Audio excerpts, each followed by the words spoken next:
In today's video, we are going to take on the meta at Trial Mountain in Daily Race B with a number of different cars. Now, if you do enjoy these videos, let me know in the comments if you like watching the anti-meta races where we take on the fastest car in slightly slower cars. I'm interested to hear your thoughts on that. But yeah, if you do enjoy it, subscribe to the channel, hit that like button. It all helps me out on the channel. So let's start off with our first attempt here in the Ferrari. And we're going to attack and see what we can do. We're starting from P1. We've set a reasonable lap in the time trial, and we're going to see if we can hold on to the win in the Ferrari. Now you can see by the time we get to the end of lap 1, we've still got that Veyron right there in our mirror, and we're going to see if we can get away on this straight. So trying to get a really solid exit from that final corner there, but you can see with the four-wheel drive traction that the Veyron gets, it is going to be incredibly hard to defend. Now we're going to keep the inside line here. He's going to go to the right hand side. You can see the pace advantage. The Ferrari does start picking up some reasonable pace in 5th and 6th gear, and you can see we've still got the inside line, and he just cuts across a bit too early there. I don't think he was fully clear to cut across and take the normal line, and we end up getting a bit of damage from the rear where we obviously get hit from the car behind. So a little bit rude, I think, but I don't think it was anything malicious. I think he just thought he was further ahead than he actually was. So we're still in P2, and we should have the chance to still battle for the win in this race, because by the time that damage goes, it should be removed by the time we get onto the main straight. So just trying to stay nice and close to the slipstream of that Veyron. The Ferrari and the slipstream does just about have enough grunt to stay with the Veyron and maybe go for a move by the end of the straight if you get a good exit. So you can see here, we're going to try and get a good run through the corner. We get that line nice and tight, close to the leaves on the left. That gives us a really nice exit. And you can see, if anything, it was a little bit too good, because now we've had to pull out of the slipstream. And unfortunately, without a slipstream, you're going to struggle to overtake the Veyron in any car in Group 4. So we have to tuck back in to pick up a bit of slipstream, and then maybe we can go for a move towards the end of the straight. So going to just have a little look down the inside here, make sure that we defend the inside. Now, as we look in the mirror here, we can see Kentish Gent just completely misses his braking. It wasn't anything done on purpose. It was 100% a mistake. It was a little bit annoying because we were having a good little battle there, and you can see by the time we get going, we can see that he's ended up taking myself out and also the leader of the race. But luckily, you can see he does the right thing here. He waits to the left-hand side, even though he's got a penalty. He waits to let everyone know that he knows that was his fault, and that is the correct thing to do. And obviously, no harm done at the end of the day. Everyone makes mistakes in racing situations. Now, that race was obviously over, so we decided to go again with the Ferrari, and we managed to get the win here. You can see going over the line with a comfortable gap around half a second. We managed to keep that gap around half a second to a second throughout the whole race. There wasn't much racing going on, so decided to not focus on that race and move on to the Cayman race. So this again was going to be a big challenge to try and hold off the Veyron with that top speed advantage that the Veyron has. But the Cayman is pretty quick through the high speed corners if you get it right and get some practice in with it. Now we've just gone straight into a race with it, and you can see by the time we get to the end of lap 1, we've still got that Veyron right up behind us and putting us under some pressure here. And we're going to be a little bit vulnerable, because obviously the Cayman's going to be a little bit tricky getting on the throttle compared to the Veyron, which is four-wheel drive, and then you've got that top speed advantage that the Veyron is going to have. So it's going to be very difficult to hold on. We do know that the Cayman, obviously from Suzuka, is pretty quick through the corners.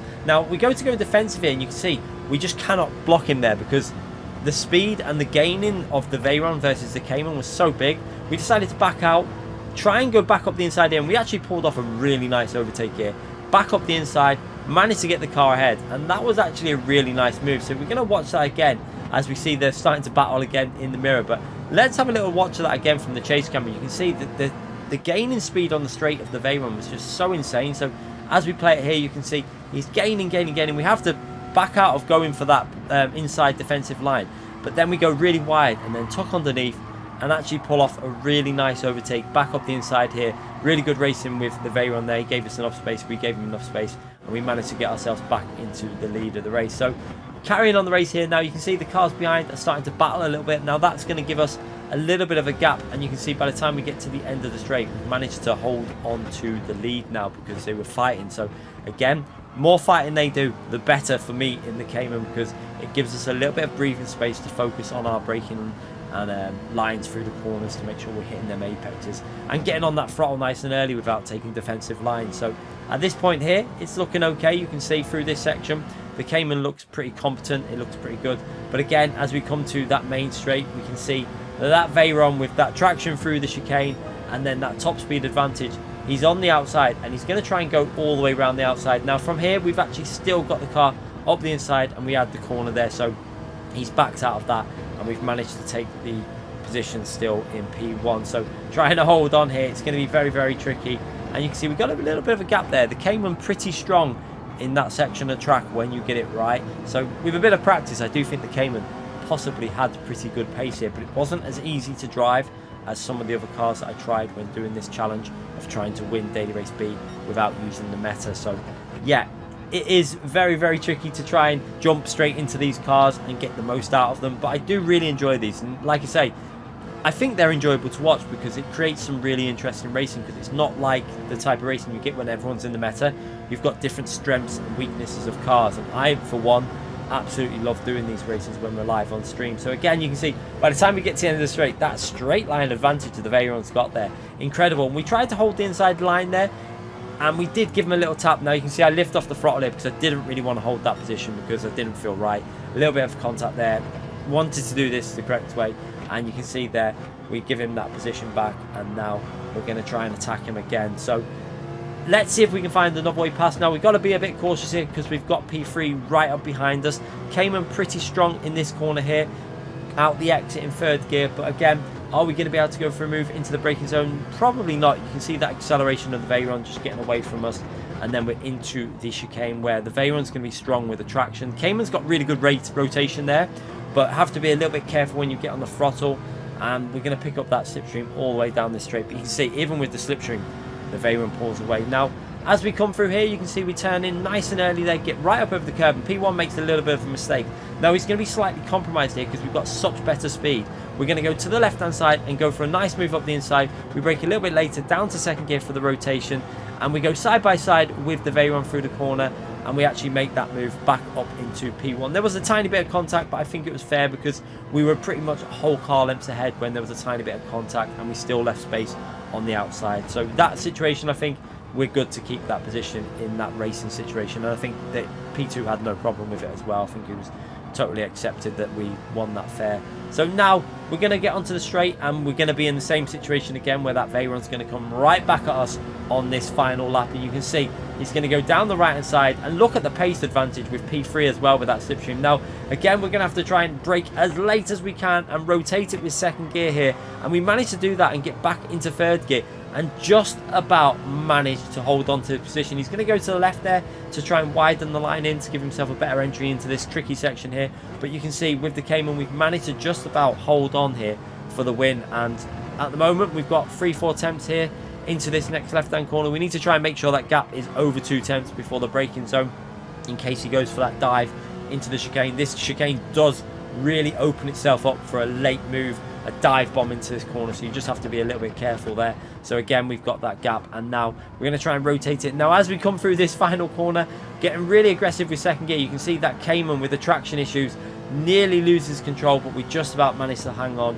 and we're going to take the win in the Cayman. So a really fun race there in the Cayman, thoroughly enjoyable, and we take that P1 again. So Ferrari and the Cayman both with wins there, and now we're going to move on to the McLaren. Now the McLaren again should be better than it used to be. Obviously they've bumped up the power on this car a little bit, I think now, so or the weight, I can't remember if it's the weight or the power. Someone should let me know in the comments there, but it definitely got a BOP buff about 2 updates ago, so it should be a little bit stronger on the straights. But you can see by the time we get to the straight, we've now got the GTR attacking us. So the GTR was a car that I didn't try because I classed the GTR and the Veyron as the OP cars for this combo, and you can see he's right up behind us, and he actually set a pretty good lap time in the time trial, so it's going to be quite a hard challenge here to keep that GTR behind us while we're in the McLaren. Now one strength of the McLaren was traction is really good on this car, and third gear is really, really good also. So when we go down to second gear here, then back up to third gear, the gearing was really nice for the exit of that corner,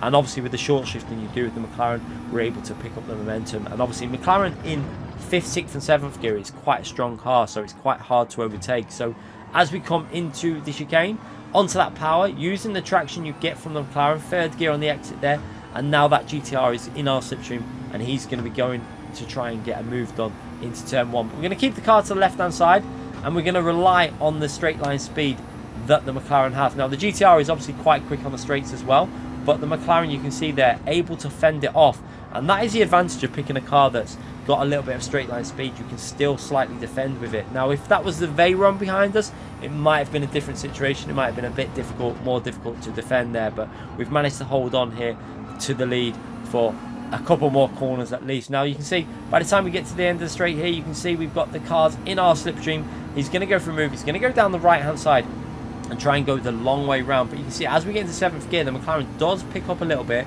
and we've still got that inside line. Now he brakes a little bit too late, we brake a little bit late, we start rotating it, but for some reason I decided to go in 3rd gear there, and he just gave us massive understeer, and the GTR gets back ahead of us there. So we're back down to P2 now, and now we've got to try and find a way of getting back into the lead of this race. So an interesting battle, GTR versus the McLaren. We've got a Veyron behind us. It's definitely a lot of fun. I do enjoy it when you've got multiple different cars available, and I do think the BOP might be better than what people actually think it is, because I noticed this week most people are going with Veyron, but we saw with Damien with the NSX when we were doing this live stream that the NSX was incredibly quicker. I actually think the NSX was almost equal, as we go for a nice send up the inside there, and then we go side by side on the second part of the chicane, and the GTR just about manages to stay ahead. Now that was some really good racing, but we're going to have to drop back into P2, but we do know that P1's obviously got that penalty there, so by the time we get to the next lap, we should be able to get ourselves back into the lead if we don't lose too many positions now. But we're now side by side with the Veyron. The Veyron's on the inside. We're going to have to give that position up. Now another Veyron gives us a bit of a contact there through the corner, but we just about managed to hold on to P3. And then we get a nice run on the outside of the Veyron. Can we hang it round the outside of this corner? It's very difficult to do. You have to make sure you're ahead of the car behind.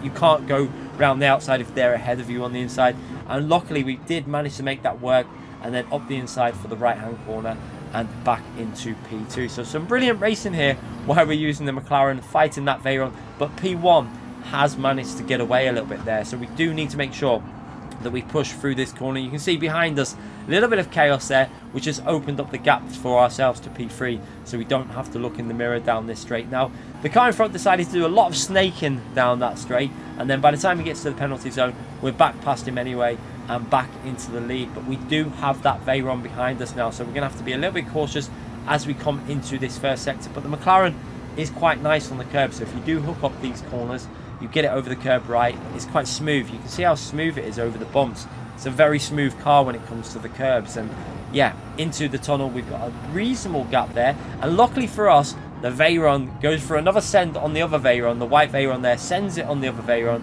and we there maintain that gap, and we got a bit of a more of a gap now, because again behind us you can see the battle commences again, and that just builds up the lead to myself, which gives me a little bit of a buffer. And by the time we get to the end of the race here, we've managed to take the win in the McLaren, and the McLaren felt pretty solid. Obviously the race finishing time wasn't the best because we were fighting quite aggressively in that race, but overall it feels pretty solid. So let's move on to the next race here with the Citroën. Now this is the final race we're going to show you, because this really did highlight just how quick the Citroën is, and I think the Citroën was actually a bit of a anti-meta here, because I would class the NSX as kind of a meta along with the Veyron. They're not quite as good as the Veyron maybe, but the NSX was definitely a very quick car here, and you can see in the hands of Damien, it's a super quick car. We knew in this race we were going to have to drive exceptionally well to hold on to him, because in the previous races he just pulled away in the end when we made little mistakes here and there. Now we've also got the McGann trophy behind us, which is why I wanted to use this race as well, because it does highlight that the McGann trophy was actually a really good car here in the slipstream. You can see here by the time we get to the end of the straight, Damien just about enough of a gap, and we've got just about enough of a gap to the McGann to not really have to go defensive. And it's all about, at this stage, no mistakes, hold on to that slipstream to Damien, and just wait for someone to make a mistake somewhere. Hope someone's going to make a little error that's just going to give us an opportunity to get ourselves into the lead. And you can see, again, the Citroën, really nice car to drive on this track. Probably, I would say, out of all the cars I drove the NSX and the Vantage as well, along with all the cars that you've seen in this video. And I'd say the Citroën was my favourite car for the way it drives, and the pace was pretty solid, especially in the slipstream. Now, one other car to mention out of them was the Vantage. The Vantage we did a race with, we actually won with, but again, it wasn't the most entertaining race. It was just out of the front, we kept the gap, and it felt pretty solid. It was actually pretty capable around here, but yeah, this race here, you can see we're having a little bit more of a battle in the Citroën, so I decided to include this in the video. But yeah, the Citroën was my favourite, I think, out of all the cars, the NSX. It was the most fun car for me to drive. I really like the way it rotates, the Citroën.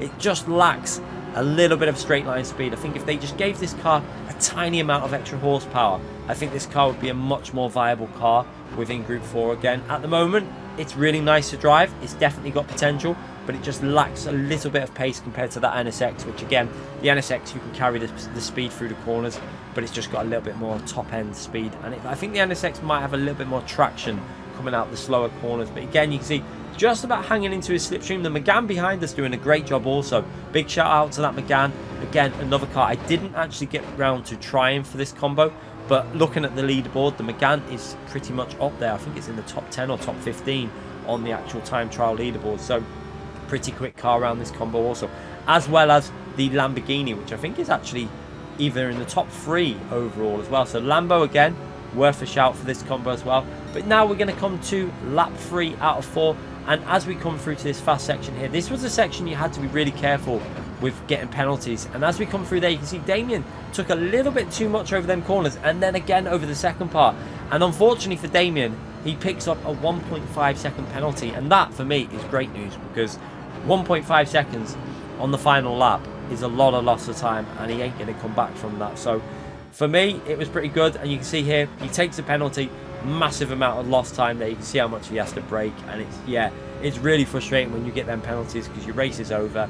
But now we've got a battle with that Megane, and it's going to be pretty much either myself or the Megane that is going to take the win in this daily race B. So again, trying to make sure we get a nice run through it. And unfortunately, I missed the apex. I think I was so worried about picking up a penalty, I completely missed the apex, and that's going to give him a chance to get very, very close going into this next section. Now, he gets a really nice run through. The Megane very, very strong through this type of corner, and he has a little look up the inside here. I think it was a bit optimistic. Probably shouldn't have done that. Probably should have stayed as close as he could. And you can see he actually fell back a bit. And then we come into this next section where you have to really hold very close to the wall here, and he holds a bit too close. He actually hits the wall and ricochets off it, and that is all we needed then from that position to build that lead up. You can see the Citroën very quick through that long left hand corner, and that was it. We managed to take the win in the Citroën also because of that one mistake. So a little bit of luck there, but we take the win, and another really enjoyable race. So hope you enjoyed these races taking on the anti-meta. I thoroughly enjoyed doing them. Let me know in the comments if you enjoy watching these, and I'll be back for more videos and live streams in the future. Thanks again for watching, everyone.